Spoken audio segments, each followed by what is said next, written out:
Hi, my name is Sandhya. Welcome to my channel. In today's video, we are preparing a paneer dish called Adrakki Paneer. Now, this is a very spicy and flavorsome paneer recipe which can be had with some roti or naan. I also have a lot of other paneer recipes on my channel, so you please check out the playlist. Ingredients list for this dish is given in the description box below. Before we move into the video, don't forget to subscribe, click the bell as well as like, share and comment.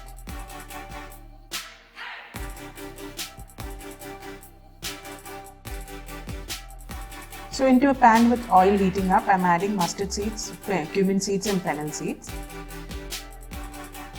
We are going to let it splutter and then add in the chopped ginger.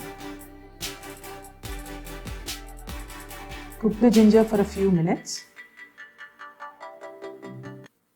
and then add some lime juice to it.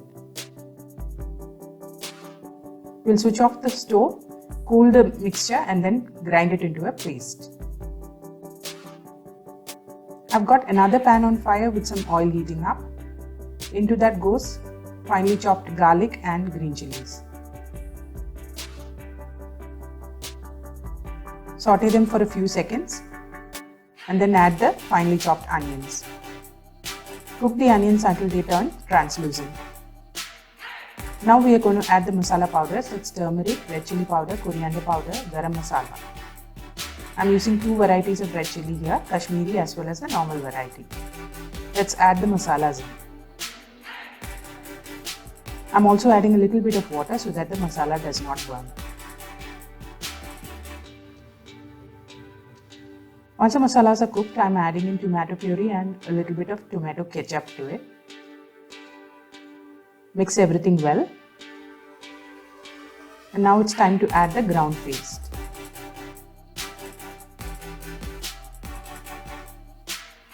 Cook that as well for a few seconds.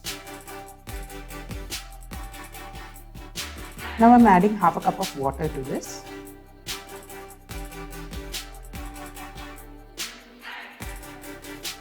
And let the gravy cook nicely.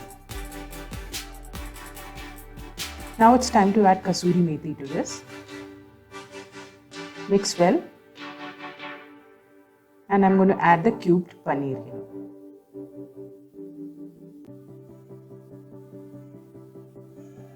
Mix the paneer with the gravy and let it cook for a few seconds.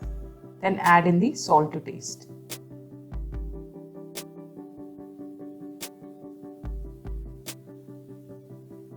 Now it's time to add the cream. Mix the cream in well and let it cook for a few seconds. Now it's time to switch off the stove and the paneer recipe is ready. You can serve this with roti or chapati. So do try this recipe at home and let me know in the comment section. I'll see you next time with a new recipe. Until then, bye bye.